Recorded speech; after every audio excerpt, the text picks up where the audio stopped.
मैं डॉक्टर रमेश शुक्ला एक बार आपका फिर से स्वागत करता हूं आपके अपने online educational platform the Lucknow study station पर। ये क्लास हमारा संख्यात्मक योग्यता का चल रहा है और आज मैं नया चैप्टर शुरू करने वाला हूं। ये चैप्टर आपका है समय, दूरी और चाल का। अगर इसकी इम्पोर्टेंसी देखी जाए, इसकी महत्ता देखी जाए, तो मैं ये कहूँगा कि इस चैप्टर के बिना मैथ का पेपर नहीं बनता है। इस चैप्टर के बिना मैथ का पेपर नहीं बनता है। इसका मतलब ये कितना महत्वपूर्ण है आप समझ सकते हैं। आप किसी भी परीक्षा की बात करें, चाहे यूपीएसआई की बात करें या यूपी पुलिस कांस्टेबल की बात करें, या आप आने वाली अन्य रेलवे, लेखपाल या कोई भी एग्ज़ाम एसएससी जीडी कुछ भी देने जा रहे हैं और अगर वहाँ मैथ है तो समय, दूरी, चाल का चैप्टर होना ही है।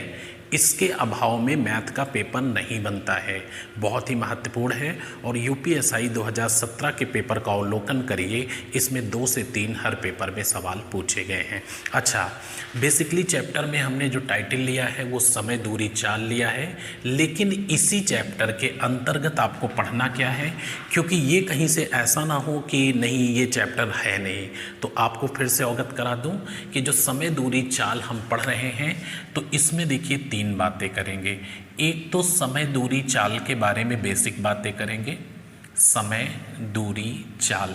कुछ किताबें क्या हैं, इनको अलग अलग बना दिया है तो 3 चैप्टर लगते हैं। कोई भी 3 चैप्टर नहीं है, आपकी बिल्कुल एक ही बातें हैं। दूसरा, हम रेलगाड़ी के बारे में पढ़ेंगे, ट्रेन के सवाल पढ़ेंगे और ये बहुत ही महत्वपूर्ण है रेलगाड़ी के सवाल। और तीसरा जो हम पढ़ेंगे वो नदी धारा नाव पढ़ेंगे। नदी धारा नाव, यहाँ से सवाल करेंगे। तो ये तीनों चैप्टर आते किसके अंतर्गत हैं? समय, दूरी, चाल, रेलगाड़ी, नदी धारा नाव एक ही हैं और एक ही चैप्टर के अंतर्गत आते हैं।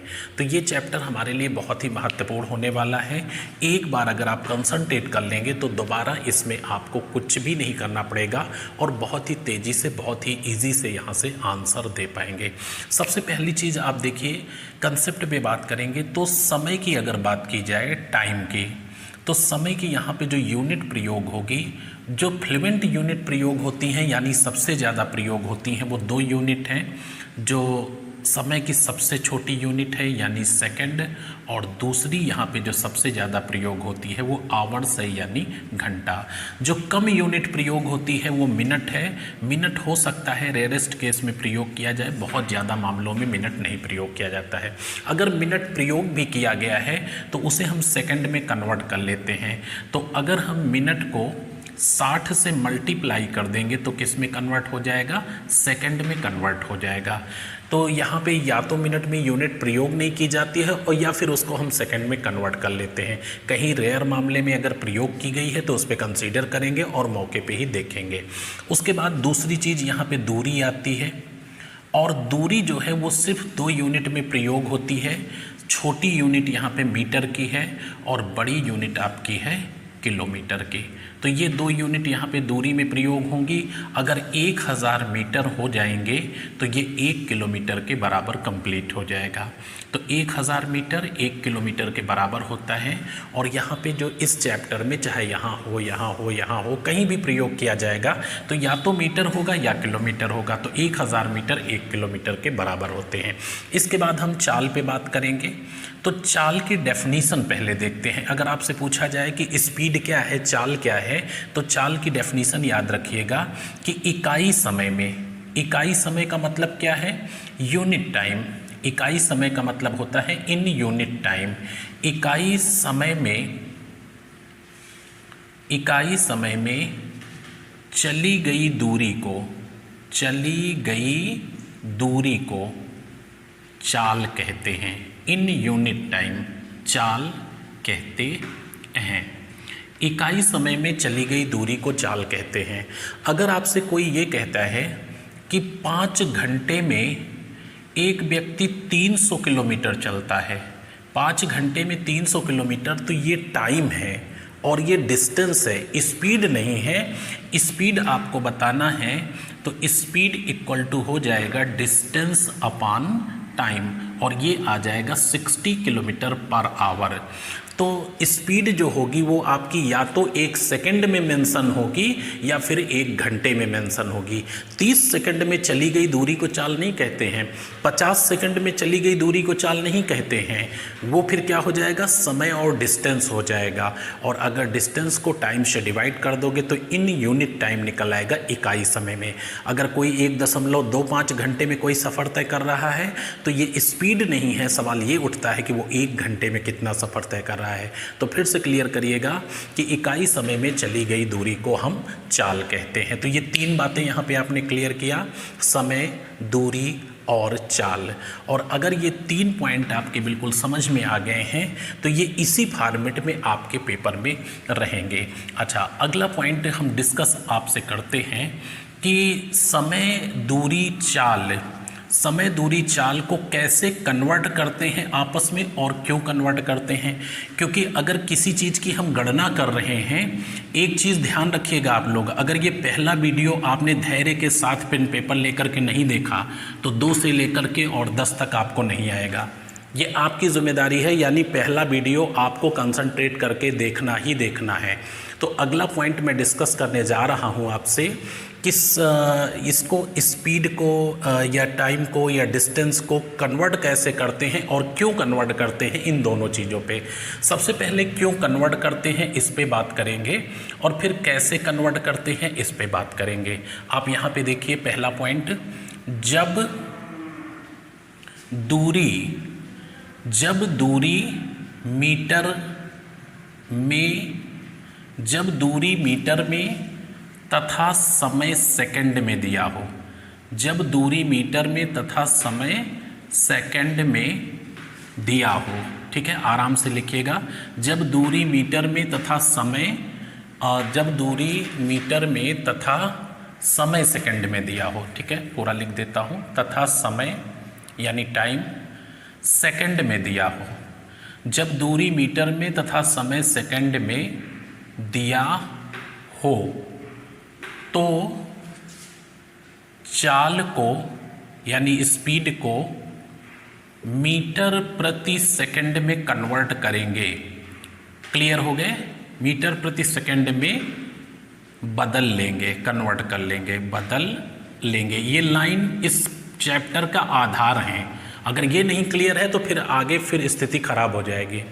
जब दूरी मीटर में तथा समय सेकंड में दिया हो, क्लियर हुए, तो हम स्पीड को क्या करेंगे, मीटर प्रति सेकंड में कन्वर्ट कर लेंगे। और अगला पॉइंट, जब दूरी किलोमीटर में दी हो, जब दूरी किलोमीटर में दी हो तथा समय घंटे में दिया हो, घंटे में दिया हो, तो चाल को यानी स्पीड को क्या करते हैं, चाल को किलोमीटर प्रति घंटे में बदल लेते हैं, बदल लेते हैं, ठीक है। ये 2 पॉइंट आप ध्यान रखिएगा। जब दूरी मीटर में दी हो, समय सेकंड में दिया हो, तो चाल को मीटर पर सेकंड में कन्वर्ट ही करना पड़ेगा, कोई विकल्प नहीं है। और जब दूरी आपकी किलोमीटर में दी हो और टाइम आवर्स में दिया हो तो चाल को किलोमीटर प्रति घंटे में कन्वर्ट करना ही पड़ेगा। अब आइए आपको एक उदाहरण दिखाते हैं और फिर आगे बात करते हैं। और ये उदाहरण मैंने आपके सामने लिख दिया है और बहुत ध्यान से मेरी बात धीरे धीरे सुनिएगा। एक घुड़सवार 100 मीटर की दौड़ 40 सेकंड में पूरी करता है। 100 मीटर की दौड़ है, 40 सेकंड का समय लगता है। आपसे क्वेरी क्या की जा रही है, 3 सही 1/3 घंटे में वह कितने किलोमीटर की दूरी तय कर लेगा। आपसे पूछा क्या गया है, कितने किलोमीटर की दूरी तय कर लेगा, और टाइम किस में दिया है, आवर्स में दिया है। 3 सही 1/3 घंटे में कितने किलोमीटर की दूरी तय कर लेगा। सारी डिस्टेंस जो हमारी दी हैं वो किलोमीटर में दी हैं। तो हम तब तक नहीं बता सकते जब तक ये न पता हो कि चाल प्रति किलोमीटर घंटे में क्या है, क्योंकि आपसे पूछा गया है कि 3 सही 1/3 घंटे में कितने किलोमीटर की दूरी तय कर लेगा। तो आपका जवाब है कि साहब दूरी बराबर तो चाल गुणे समय होता है। दूरी बराबर चाल गुणे समय होता है, और समय आपका आवर्स में दिया है 3 सही 1/3 घंटे, तो 3 त्रिका 9, 1 10/3 घंटे समय हो गया। अब हमें पता क्या होता, टाइम हमारा आवर्स में दिया है, अगर चाल भी किलोमीटर प्रति घंटे में मिल जाती तो बदल करके बता देते कितनी दूरी तय कर लेंगे। सवाल ये उठता है कि चाल क्या इसमें दी हुई है? नहीं दी हुई है। क्यों? क्योंकि चाल तो बराबर होती है इकाई समय में चली गई दूरी, और यहाँ पे चाल कहीं दिख नहीं रही है। अब यहाँ से आपको चाल मिलेगी। घुड़सवार 100 मीटर की दूरी 40 सेकंड में तय करता है, और स्पीड इक्वल टू होता है डिस्टेंस अपॉन टाइम, यानी 100 मीटर की दूरी 40 सेकंड में तय करता है, तो 20 पंचे 100 और 20 दूना 40, ये मीटर प्रति सेकंड में आ गया 5/2। अब चाल आपकी किस में आ गई? मीटर प्रति सेकंड में आ गई, और रिक्वायरमेंट किस में है? किलोमीटर प्रति घंटे में है। ध्यान दीजिएगा, आपकी चाल की जो रिक्वायरमेंट है वो किलोमीटर प्रति घंटे में है। क्यों? क्योंकि हम पूछ रहे हैं कितने किलोमीटर का सफ़र तय कर लेगा। तो जब कितने किलोमीटर का सफ़र तय कर लेगा, कब? 3 सही 1/3 घंटे में। तो आप बताइए ना चाल किलोमीटर प्रति घंटे में क्या है, और ये चाल किस में आपकी है? मीटर प्रति सेकंड में। तो यहीं पे तुरंत आप कन्वर्ट करेंगे। अभी हम आपको कन्वर्ट करके दिखा देते हैं, फिर आगे कैसे कन्वर्ट करेंगे ये बताते हैं। ये मीटर प्रति सेकंड है, किलोमीटर प्रति घंटे में बदलने के लिए 18/5 से गुणा कर देंगे, 5 5 कट जाएगा और 2 से इसको काट देंगे, 9 किलोमीटर प्रति घंटे चाल आ जाएगी। क्यों 18/5 किया और ये 18/5 क्या है, अभी आगे हम आपसे डिस्कस करते हैं। फिलहाल आप देखिए 9 किलोमीटर प्रति घंटे चाल आ गई। मीटर प्रति सेकंड को हमने 18/5 से गुणा किया। अब यहाँ पे चाल की जगह 9 रख देंगे और 3 से इसको काट देंगे, और आंसर आपका आ जाएगा 30 किलोमीटर। यानी वो 3 सही 1/3 घंटे में 30 किलोमीटर का सफ़र तय कर लेगा। तो आपको ये आसानी से समझ में आ गया होगा कि आखिर हम कन्वर्ट क्यों करते हैं। तो ये ध्यान रखिएगा कि अगर आपसे ये पूछ लिया है कितने किलोमीटर की दूरी तय करेगा, तो पहले ये तो बताओ कि चाल किलोमीटर प्रति घंटे में क्या है, कितने घंटे में तय करेगा। तो किलोमीटर प्रति घंटे में चाल या डिस्टेंस आपकी किलोमीटर में ही होनी चाहिए, अदरवाइज क्या होगा कि गणना आपकी अवैध हो जाएगी। अच्छा, अब दूसरा पॉइंट आपके सामने ये रखते हैं कि इसको कन्वर्ट कैसे करते हैं, ये महत्वपूर्ण है, और कन्वर्ट करने का तरीका हम आपको इजी वे में बताते हैं। कुछ चीज़ें ऐसी भी बताते हैं कि जिससे आप परीक्षा हाल के अंदर बहुत ही तेज़ी से और विदाउट मिस्टेक, यहाँ तक कि वर्बली आंसर आप कर सकते हैं। ये कौन से तरीके हैं, इन पे एक एक करके आपसे डिस्कस करेंगे। सबसे पहली चीज़ कि अगर आपसे बात की जाए कि 1 किलोमीटर में मीटर कितने होते हैं, तो 1 किलोमीटर में जो मीटर होते हैं वो 1000 मीटर होते हैं, 1000 मीटर होते हैं। और फिर 1 घंटे में, 1 आवर्स में सेकंड कितने होते हैं, तो जवाब आया 3600 सेकंड, क्योंकि 1 मिनट में 60 सेकंड होते हैं और 1 घंटे में 3600 सेकंड। तो यहाँ पे अगर हम प्रति लगा दें तो ये हो जाएगा किलोमीटर प्रति घंटे, और यहाँ पे अगर हम प्रति लगा दें तो ये मीटर प्रति सेकंड हो जाएगा। अब इस चीज़ को हम सॉल्व करते हैं। देखिए 1000 को अगर हम 3600 से भाग दे दें तो ये क्या आ जाएगा, 0 0 कट जाएगा और 2 से कटेगा तो 5, और नीचे 2 से कटेगा 18। ये 5/18 आपका एक सोल्यूशन है, मीटर और सेकंड का एक सोल्यूशन है 5/18। अब ध्यान दीजिएगा कि यदि चाल किलोमीटर प्रति घंटे में है, ठीक है, 60 में लिख रहा हूँ, यदि चाल किलोमीटर प्रति घंटे में है तो इसको तुरंत 5/18 से गुणा कर दो, तो ये कन्वर्ट हो जाएगी मीटर प्रति सेकंड में।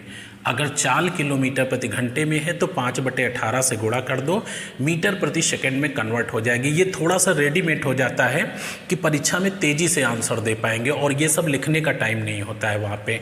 तो आप एक उदाहरण देखिए, आपसे कहा गया 90 किलोमीटर प्रति घंटे, तो आपको मीटर पर सेकंड में कन्वर्ट करना है, तो क्या करोगे, 90 × 5/18, और ये 18 पंचे 90, 5 × 25, 25 मीटर प्रति सेकंड आपका आंसर आ गया। तो इस तरह से तेज़ी से आप आंसर दे पाते हो। अच्छा, अब यहाँ पे हम एक क्वेश्चन आपको दिखाते हैं, ध्यान से देखिएगा। एक रेलगाड़ी, ठीक है, एक रेलगाड़ी, क्योंकि क्वेश्चन का आधार ही यही चीज़ है, अगर ये नहीं सीखोगे तो क्वेश्चन नहीं आएंगे। एक रेलगाड़ी 72 किलोमीटर प्रति घंटे की चाल से चलती हुई एक रेलगाड़ी 72 किलोमीटर प्रति घंटे की चाल से चलती हुई एक व्यक्ति को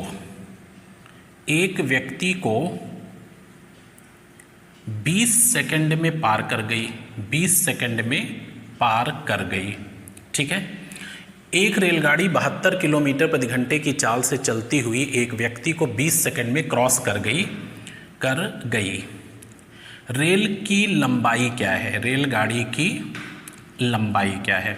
ठीक है, लंबाई क्या है? अब ये सवाल सारे वर्बली हैं। आप धीरे धीरे जब 10 क्लास कंप्लीट होंगे तो आप वर्बली आंसर देना सीख जाओगे। ये तुरंत आप कहेंगे 20 × 20 ये तो 400 मीटर लंबी है, इतने से ज़्यादा समय नहीं लगेगा, तुरंत आंसर कर देंगे। क्यों? आगे बात करेंगे। रेलगाड़ी जब किसी पर्टिकुलर पॉइंट को पार करती है, जब ऐसे पॉइंट को पार करती है जिसकी लंबाई नगण्य हो, लाइक दिस, ये व्यक्ति खड़ा है, टेलीग्राफ का खंभा है या सिग्नल पोस्ट है, तो रेलगाड़ी जब ऐसी चीज़ को क्रॉस करती है तो सिर्फ अपनी लंबाई के बराबर दूरी तय करती है।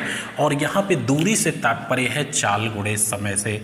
चाल गुणे समय से, चाल आपका जो समय है वो सेकंड में दिया है। अब समय सेकंड में दिया है तो चाल को तुरंत मीटर पर सेकंड में कन्वर्ट करना पड़ेगा ना। अब कन्वर्ट करना पड़ेगा मीटर पर सेकंड में, तो 72 × 5/18 करोगे तो ये 20 मीटर प्रति सेकंड आ जाएगा।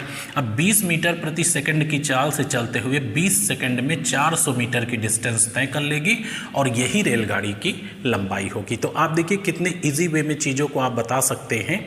आगे और कंसेप्ट पे आपसे डिस्कस करेंगे। तो क्यों कन्वर्ट करते हैं, कैसे कन्वर्ट करते हैं और कहाँ अप्लाई होगा, इन चीज़ों पे बहुत ही ज़्यादा गौर करिएगा। अगला उदाहरण आप यहाँ पे देखेंगे। अभी हमने आपको बताया कि अगर किलोमीटर प्रति घंटे में दी हो तो 5/18 से गुणा करना तो मीटर प्रति सेकंड आ जाएगा। अगला पॉइंट है कि यदि चाल मीटर प्रति सेकंड में दिया हो, इससे कोई दिक्कत तो है नहीं, 60 में लिख रहा हूँ, आप समझ जाएंगे, बोल रहा हूँ साथ में। यदि चाल मीटर प्रति सेकंड में दी हो तो 18/5 से गुणा करना। उल्टा कर दिया, देखिए, अगर चाल मीटर प्रति सेकंड में दी है तो 18/5 से गुणा करना तो आपका कन्वर्ट हो जाएगा किलोमीटर प्रति घंटे में। अगर चाल मीटर प्रति सेकंड में दी है तो 18/5 से गुणा करना तो किलोमीटर प्रति घंटे में कन्वर्ट हो जाएगा।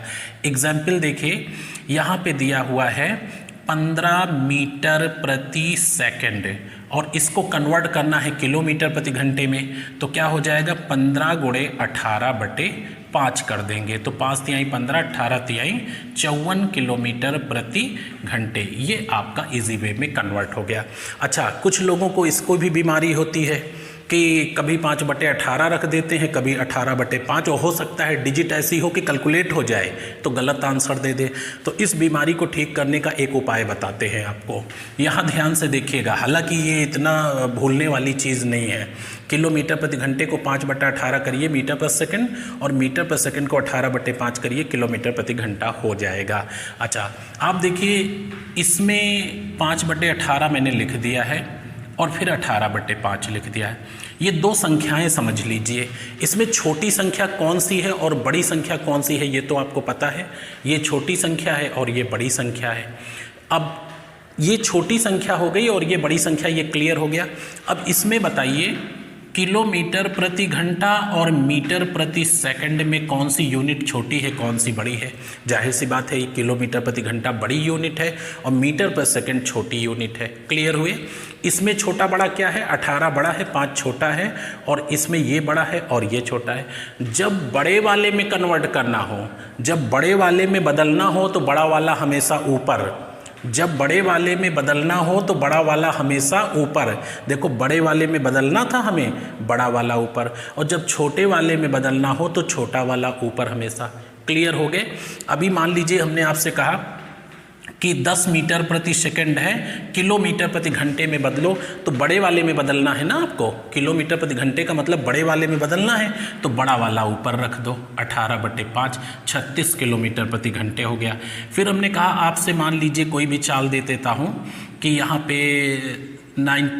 90 किलोमीटर्स पर आवर दे दिया। अब हमने कहा कि इसको जो है 90 किलोमीटर्स पर आवर को मीटर पर सेकंड में बदलो, तो छोटे वाले में बदलना है ना, तो छोटा वाला ऊपर हो गया, यानी 5/18 और ये 25 मीटर प्रति सेकंड आ जाएगा। तो छोटे वाले में कन्वर्ट करना हो तो छोटा वाला ऊपर, मतलब 5 ऊपर, और बड़े वाले में कन्वर्ट करना हो तो बड़ा वाला ऊपर, यानी 18 ऊपर। तो ये कैसे कन्वर्ट करते हैं ये आपको पता हो गया होगा। और अब इसी में और थोड़ा सा एक कदम आगे बढ़ते हैं और आपको बहुत ही मज़ेदार बात बताते हैं, जिससे किसी भी चीज़ का सॉल्यूशन करने में, देखिए स्पीड ऐसे नहीं बढ़ती है कि तेज पेन चलाओगे और जल्दी जल्दी करोगे, उससे आपका संतुलन बिगड़ जाएगा और गलतियां होना शुरू हो जाएंगी। आप तरीका बदल दीजिए, नतीजा अपने आप बदल जाएगा।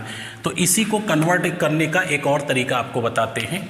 देखिए यहाँ पे एक तरफ हम लिख रहे हैं 5 का टेबल, ध्यान से देखिएगा, 5, 10, 15, 20, इसके बाद 25, 30, 35, 40 और 45 और ये 50।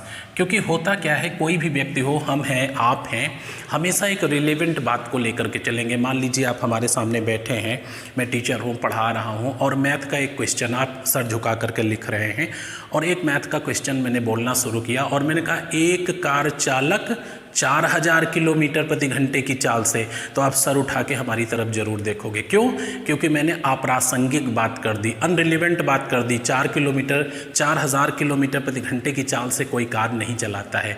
अच्छा, मैंने क्या बोला कि एक कार चालक 60 किलोमीटर प्रति घंटे, 70 किलोमीटर प्रति घंटे, 100 किलोमीटर प्रति घंटे, तो आप लिखते रहोगे, कोई प्रतिक्रिया नहीं करोगे। तो कोई भी एग्जामिनर हो रिलेवेंट बात करता है, अनरिलेवेंट बात नहीं करता, जो सार्वभौमिक रूप से स्वीकार की गई हैं उन बातों को करता है। तो ये 5 का टेबल लिखा है और इसी के बगल में हम 18 का टेबल लिख रहे हैं। 18, 36, यहाँ पे 54 हो जाएगा, यहाँ 72 हो जाएगा, यहाँ 90 हो जाएगा, यहाँ पे 108 हो जाएगा, यहाँ 126 होगा, ये 144 होगा, फिर 162 होगा और 180 होगा। अब ये है मीटर प्रति सेकंड और ये है आपका किलोमीटर प्रति घंटे। बड़ा इंटरेस्टिंग है। अगर आपने देखा कि 90 है तो 18 पंचे 90, 5 पचा 25। अगर 108 है, 18 छक्का 108 और 6 पंचे 30। अगर 35 है तो 126, 40 है तो 144। यानी जो किलोमीटर प्रति घंटा है वो 18 के टेबल में होता है और जो मीटर प्रति सेकंड है वो 5 के टेबल में होता है। तो ये तो आपका हो गया। अगर इनमें से कुछ भी आएगा, और अक्सर आप देखते होंगे कि इतना बहुत ज़्यादा पूछा जाता है, 18, 36, 54, 72, 90, और अगर यही बार बार आता है तो फिर इसको जो है कन्वर्ट करने की ज़रूरत नहीं है। आपको बिल्कुल जुबान पे होना चाहिए कि 18 चौको 72 तो 4 पंचे 20, ये कन्वर्ट हो जाएगा। अच्छा, अब अगर कोई बात करेगा 9 किलोमीटर प्रति घंटे की, अभी जैसे हमने आपको घुड़सवार वाला दिया था, तो 9 किलोमीटर प्रति घंटे जो है वो 5 का आधा है। चाहे 5/2 कहो और चाहे 2.5 कहो, थोड़ी सी प्रैक्टिस करिए, आपको मज़ा आएगा। अच्छा, इसके बाद अगर 27 किलोमीटर प्रति घंटे कहीं चाल दी हुई है तो फिर ये 7.5 है। चाहे 15/2 रखो और या 7.5 रखो, बात एक ही है। अगर कहीं पे 45 किलोमीटर प्रति घंटे है तो निश्चित रूप से ये 12.5 है। तो चाहे इसको 25/2 रखो और चाहे 12.5 रखो, कहीं भी कैसे भी एग्जामिनर दे सकता है। अच्छा, अगर कहीं पे 63 किलोमीटर प्रति घंटे चाल दी हुई है तो ये फिर आपका 35/2 या 17.5 है। और अगर कहीं पे आपका 81 किलोमीटर प्रति घंटे चाल दी हुई है तो फिर ये 45/2 या 22.5 सेकंड है।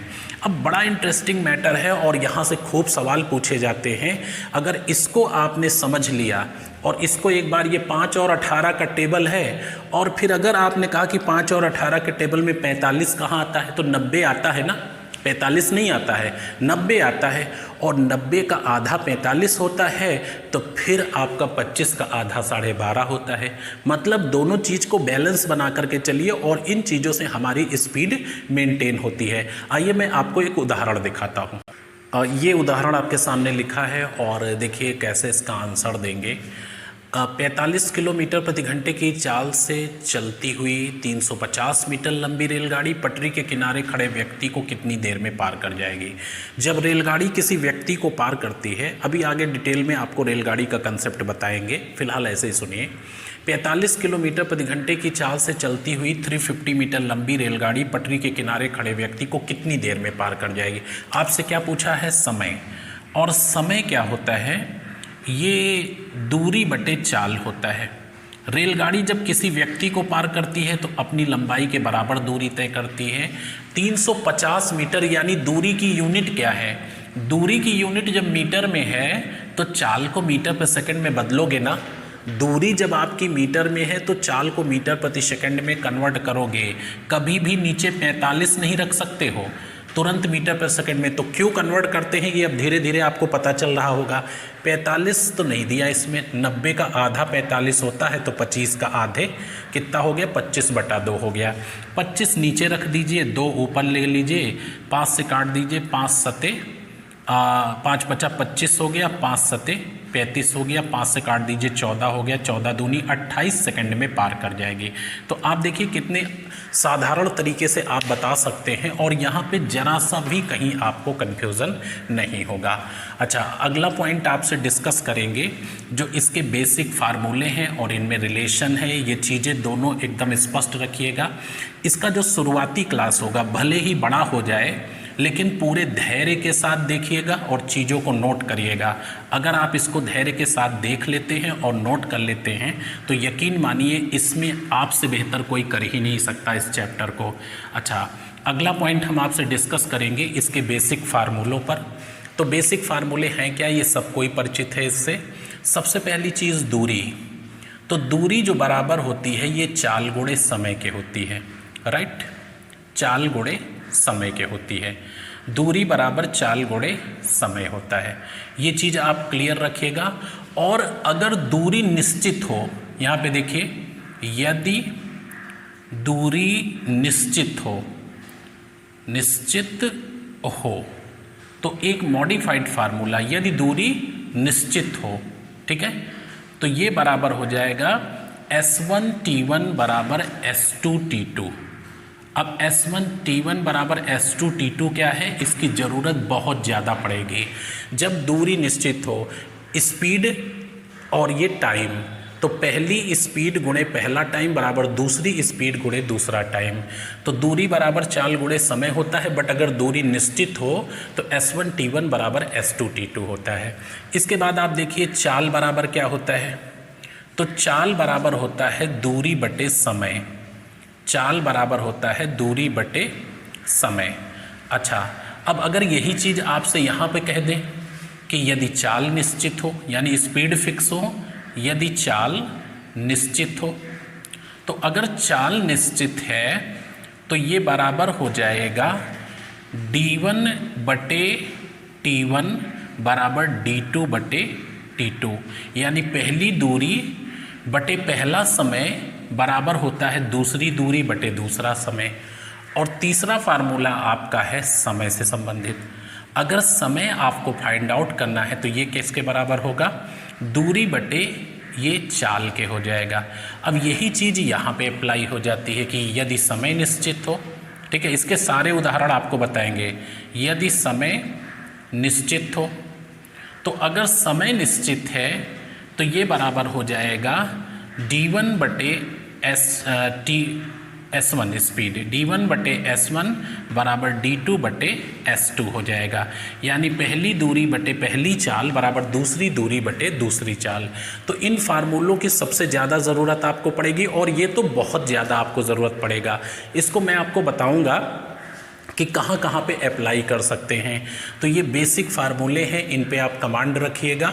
और दूसरी चीज़ यहाँ पे देखिए, अगर हम दूरी की बात करें तो दूरी का जब हम दो चीज़ों से रिलेशन दिखाते हैं, किससे, समय से और चाल से, तो सीधा अनुपात होता है। दूरी और समय का, दूरी और चाल का सीधा अनुपात होता है। समय ज़्यादा दोगे तो दूरी ज़्यादा तय करोगे, समय कम दोगे तो दूरी कम तय करोगे। स्पीड ज़्यादा होगी तो ज़्यादा दूरी कवर होगी, स्पीड कम होगी तो दूरी कम होगी। तो इनमें सीधा अनुपात होता है। सीधा मतलब सीधा अनुपात होता है। ठीक है, ये देखिए सीधा अनुपात होता है किसमें? दूरी समय और दूरी चाल में। लेकिन अगर कोई ये कह दे कि समय और चाल में कैसा अनुपात होता है, यानी इस टाइम एंड स्पीड में कैसा अनुपात होता है, तो यहाँ पे अनुपात जो होता है वो विलोमा होता है। विलोमा अनुपात होता है, विलोमा अनुपात होता है, यानी इन्वर्स रेशियो होता है, उल्टा संबंध होता है। जैसे ही देखिए स्पीड का ग्राफ जब आपका ऊपर की तरफ चलेगा, अगर स्पीड का ग्राफ आपका ऊपर की तरफ चलेगा तो समय का ग्राफ कहाँ पे आएगा? टाइम का ग्राफ नीचे की तरफ आएगा। अभी आप 30 किलोमीटर प्रति घंटे की चाल से जब गाड़ी चलाते थे तो अपने घर आप 20 मिनट में पहुँच जाते थे। जब 30 किलोमीटर प्रति घंटे की चाल से गाड़ी चलाते थे तो 20 मिनट में पहुंच जाते थे। एक दिन आपने अपनी स्पीड को इंटू 2 कर दिया, मतलब 60 किलोमीटर प्रति घंटे कर दिया, तो जैसे ही स्पीड को इंटू 2 किया तो टाइम बटा 2 हो जाएगा, मतलब आज 10 मिनट में आप पहुंच जाओगे। तो जैसे ही स्पीड दुगनी हुई समय आधा हो गया, यानी विलोमानुपात होता है। तो ये समय दूरी चाल की बहुत ही बेसिक कंसेप्ट पे आपसे बात किया है। थोड़ा सा वीडियो लंबा हो जाएगा तो इसलिए सेकंड जो इसका पार्ट होगा उसमें आज मैं कोई सवाल इसमें नहीं बता रहा हूँ, और सेकंड पार्ट में भी आपसे बहुत ज़्यादा सवाल डिस्कस नहीं करूँगा। उसमें रेलगाड़ी और नदी धारा नाव के बारे में बात करेंगे। तो रेलगाड़ी, नदी धारा नाव, समय दूरी चाल, इनकी बेसिक बातें क्लियर हो जाती हैं तो फिर आगे हमें क्वेश्चन ही लगाना है। तो मिलते हैं नेक्स्ट क्लास में, तब तक के लिए शुभकामनाएं, धन्यवाद।